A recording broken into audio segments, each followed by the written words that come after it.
이라는 제목으로 오늘 같이 말씀을 나누겠습니다. 누가복음 15장에 말씀하신 한 가지 주제는 한 영혼입니다.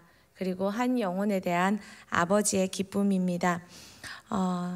한 영혼이 돌이킬 때 하나님이 얼마나 기뻐하시는지 누가복음 15장은 세 가지 비유를 들어서 예수님이 설명하고 계십니다. 그리고 그 설명에 따라 아버지의 기쁨을 성경이 잘 묘사해주고 있습니다. 우리 7절 말씀 다시 한번 보도록 하겠습니다. 내가 너희에게 이르노니 이와 같이 죄인 한 사람이 회개하면 하늘에서는 회개할 것 없는 의 99으로 말미암아 기뻐하는 것보다 더하리라. 99마리의 양을 두고 한 마리를 찾아 나서는 목자의 비유 끝에 예수님께서 말씀하시는 것입니다. 한 마리 잃어버린 양을 찾으면 99마리로 인한 기쁨보다 그 한 마리의 기쁨, 그 돌이킴이 더 큰 기쁨이라고, 아버지의 더 큰 기쁨이라고 예수님은 설명하고 계십니다. 10절에서도 잃어버린 한 드라크마를 찾을 때 여인의 기쁨을 아버지의 기쁨에 빗대어 또 설명해 주고 있습니다. 같이 보겠습니다. 내가 너희에게 이르노니 이와 같이 죄인 한 사람이 회개하면 하나님의 사자들 앞에 기쁨이 되느니라. 한 드라크마를 찾은 여인이 기뻐하는 것처럼 죄인 한 명이 돌아오면 천사들도, 하나님의 천사들도 너무나도 기뻐한다고 10절에서 그 기쁨을, 잃어버린 드라크마에 대한 아버지의 기쁨을 또 설명해 주고 있습니다. 우리가 읽었지만 23절, 24절 집 나간 탕자가 돌아왔을 때 아버지의 기쁨을 또 예수님은 이렇게 말씀해 주고 계십니다. 우리 23절, 24절 같이 읽겠습니다. 그리고 살찐 송아지를 끌어다가 잡으라. 우리가 먹고 즐기자. 이내 아들은 죽었다가 다시 살아났으며 내가 잃었다가 다시 얻었노라 하니 그들이 즐거워하더라. 잃었다가 다시 아들을 찾았을 때 그 기다리며 줄인 마음에, 아버지의 마음에 임한 기쁨, 그 기쁨은 송아지를 잡아 온 마을을 파티하고도 남는 큰 기쁨이라는 것입니다. 또한 그 기쁨을 이해하지 못하고 그 기쁨에 되려 화를 내고 있는 마다들에게 아버지는 다시 한번 자신의 기쁨을 이렇게 설명하십니다. 31절, 32절 말씀, 아버지의 기쁨 한 번 더 같이 읽겠습니다. 아버지가 이르되 이에 너는 항상 나와 함께 있으니 내 것이 다 내 것이로되 이 내 동생은 죽었다가 살아났으며 내가 잃었다가 얻었기로 우리가 즐거워하고 기뻐하는 것이 마땅하다 하니라. 아멘. 아버지가 너무 기뻐하십니다. 언제요? 아들이 잃어버린 한 영혼이 돌아올 때 말입니다. 여러분, 우리가 자녀가 100점을 맞아도 우린 참 기쁩니다. 아이가 철이 들어 부모에게 선물을 할 때도 참 기쁩니다. 자녀의 큰 성과, 성취로 사람들이 칭찬할 때 우리는 정말 기쁘고 뿌듯합니다. 자식 키운 보람이 이런 것인가 하는 큰 기쁨을 느낍니다. 그런데요, 백혈병에 걸려 병상에 있던 아들이, 언제 죽을지 몰라 늘 걱정하던 그 아들이 살아났습니다. 회복되었습니다. 이제 그 병의 치료가 끝이 났고 이제는 그 병에서 완전히 자유함을 받았다는 선언을 들었을 때 부모의 마음의 기쁨은 어느 만큼일까요? 얼마나 클까요? 자식이 100점 맞은 그 기쁨과 비할 수 있을까요? 선물 사들고 철든 아들을 보는 그 기쁨과 비할 수 있을까요? 좋은 직장, 좋은 성취를 얻은 그 기쁨과 비할 수 있을까요?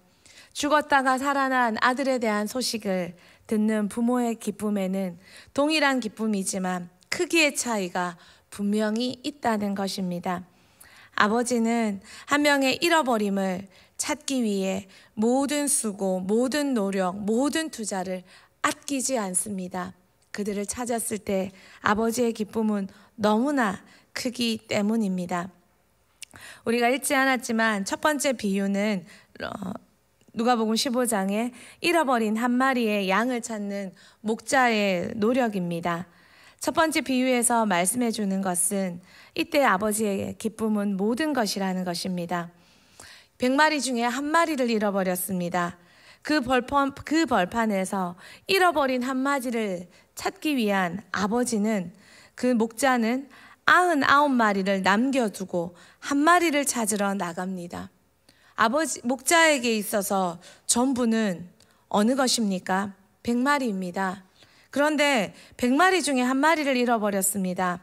목자에게 전부는 99마리에 남겨져 있어야 되는 것이 정상입니다. 상식적입니다.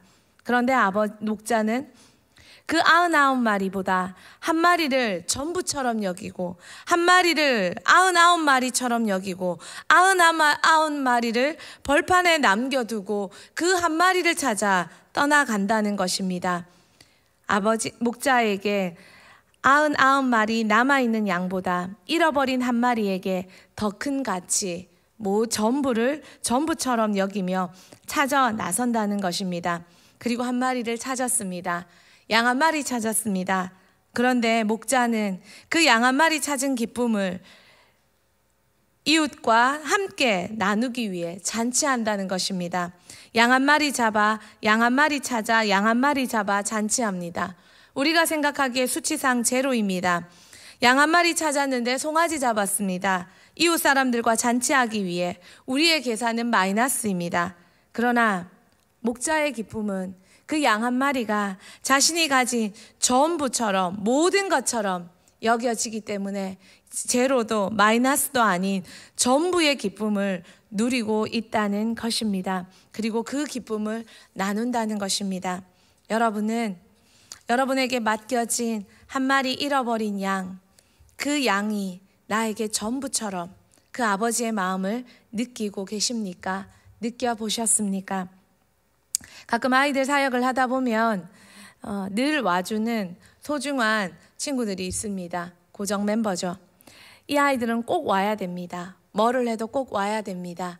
제자비전 친구들입니다. 무엇을 해도 꼭 와야 됩니다. 그래서 그 아이들은 때로는 출석에 관심 쓰지 않아도 대체로는 다 옵니다. 그러나 그 친구들도 진짜 소중하지만 관심 쏟지 않고 연락하지 않고 돌아보지 않으면 자리를 지킬 수 없는 한 양이 있습니다. 한 마리 양이 있습니다. 아버지께는 그 한 마리 양이 전부일 수 있다는 것입니다. 전부처럼 여겨진다는 것입니다. 우리에게 돌아보면 보이지 않는, 그러나 여전히 남아있는 99마리에 만족하는 것이 아니라 그 한 마리 양을 전부처럼 여기며 찾아보고 돌아보는 그 마음이 남아 있습니까? 두 번째 비유입니다. 두 번째 비유는 열심입니다. 우리가 읽지 않았지만 한 여인이 10드라크마 중 한 드라크마를 잃어버렸습니다. 화폐 단위입니다. 10드라크마는 그 10드라크마의 그 동전 중에 하나의 동전을 잃어버렸습니다. 여인이 동전을 찾습니다. 어떻게 해요? 등불을 켭니다. 집안을 씁니다. 그런데 성경에서 부지런히 찾을 때까지 진짜 부지런히 찾고 있다고 성경이 이 여인의 찾고 있는 모습을 묘사합니다. 여인이 가진 10드라크마는 혼인 때 신랑에게 받은 지참금의 상징입니다. 이 당시 여인이 10드라크마를 가지고 있다는 것은 내가 남편에게, 신랑에게 이만큼 사랑을 받고 있다는 사랑의 징표이자 결혼반지 같은 약속의 상징입니다. 그것을 잃어버렸다는 것은 나머지 9이 쓸모없다는 것이고, 신랑에게 약속을 지키지 못하고 사랑의 징표를 지키지 못한 큰 부끄러움을 사게 된다는 것입니다. 소중한 것을 지키지 못한 것, 그래서 정말 부지런히 꼭 있어야 할 것을 찾는, 열심을 다해 찾는 여인의 모습입니다. 예전에 이런 이야기를 들은 적이 있습니다. 한 분의 이야기였습니다. 부끄럽게 고백하시는 이분은 직장에서 가끔 모임을 하면 술을 한 잔씩 하셨다고 하셨습니다. 그런데 점점 그러지 말아야지 하고 결단을 했지만 자꾸 그 자리에 가면 그냥 나도 모르게 한 잔씩 주는 대로 하게 된다는 것입니다. 술을 한 잔하고 오신 어느 날 세수를 하는데 술을 먹어 몸이 부어서 결혼 반지가 너무 끼이더라는 것입니다. 그래서 세수를 하다가 그 결혼 반지를 빼고 세수하겠다 싶어서 열심히 반지를 뺐습니다. 근데 몸이 부어, 손가락이 부어 반지가 잘 빠지지 않았습니다. 열심히 반지를 당겼습니다. 그리고 그 반지가 뽑히는 순간 손을 떠나 하수구로 이렇게 빠졌다는 것입니다. 그리고 열심히 그 졸린 눈을 술을 덜 깬 눈으로 하수구를 뜯고 하수구를 분해하고 반지를 찾았지만 다이아몬드가 달린 그 결혼 반지는 아파트 하수구 밑으로 들어가 보이지도 않게 되었다는 것입니다. 그때 하나님이 정말 내가 술 먹는 걸 싫어하시는구나 하며 그때 깨달았다는 고백을 들었습니다. 열심히 해도 찾을 수 없을 때 정말 깨닫고 슬퍼하고 그제서야 깨닫는 것처럼, 그렇지만 찾을 수 있다면, 돌이킬 수 있다면, 다시 얻을 수 있다면, 또 정말 그것이 잃어버리면 안 되는 것이라면 여러분은 어떤 열심으로 찾겠습니까? 대흥교회에는 많은 교육부서가 있습니다. 예꿈, 예담, 다이비드, 디모데, 또 바울, 또 영아부, 유치부. 그 속에 보면 부모님이 교회에 다니기 때문에 늘 교회에 와야 하는 친구들도 있습니다. 그러나 이 코로나 기간에 더더욱 챙겨주지 않고 기도해주지 않고 살펴주지 않으면 교회에 오지 못하는 아이들, 영혼들, 목장에도 많이 있습니다.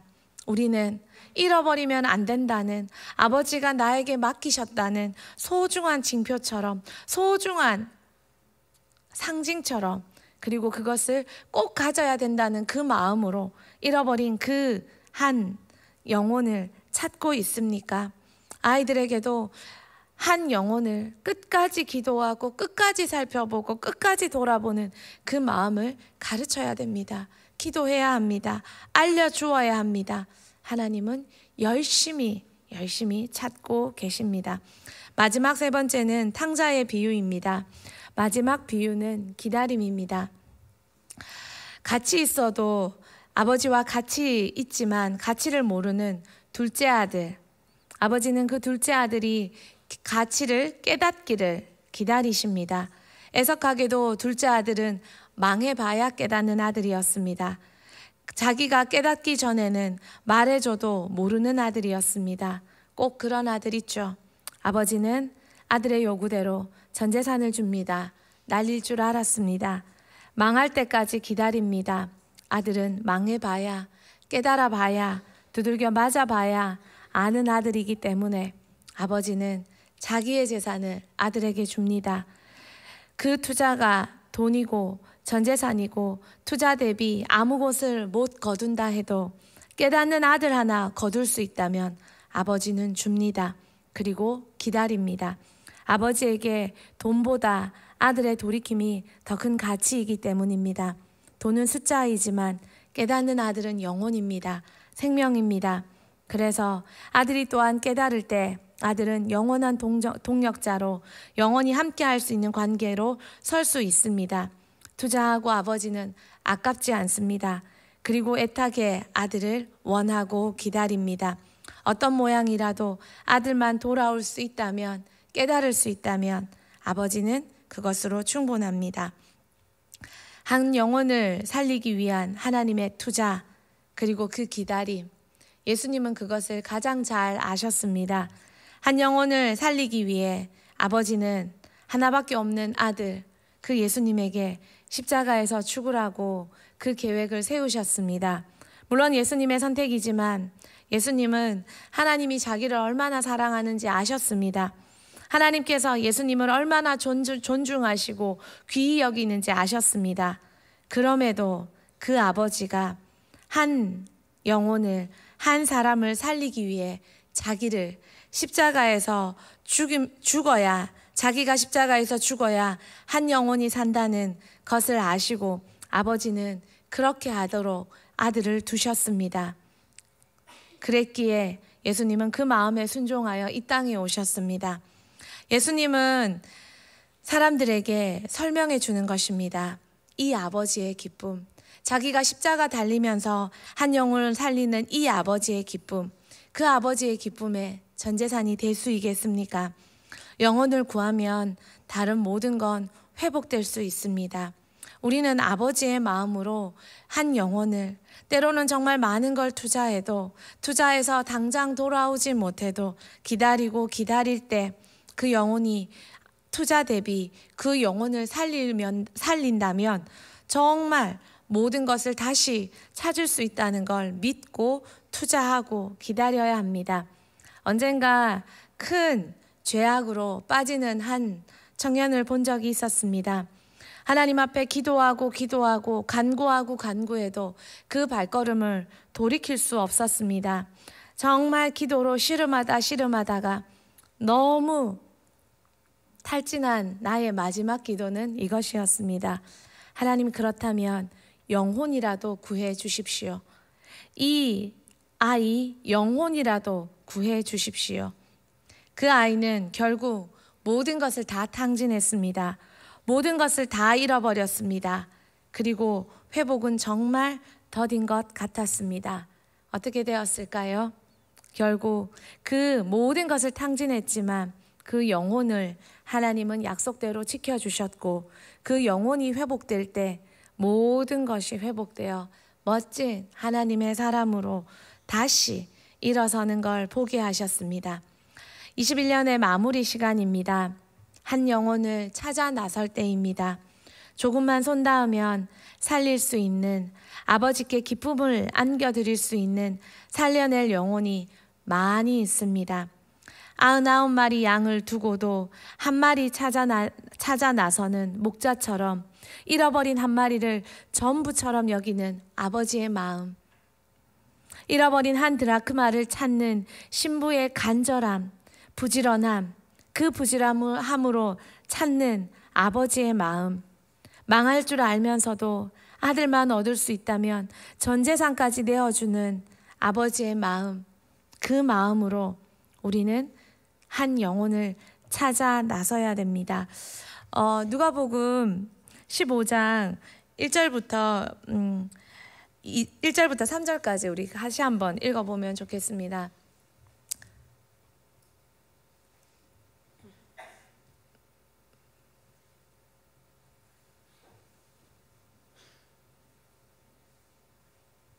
네, 1절부터 3절까지 같이 읽겠습니다.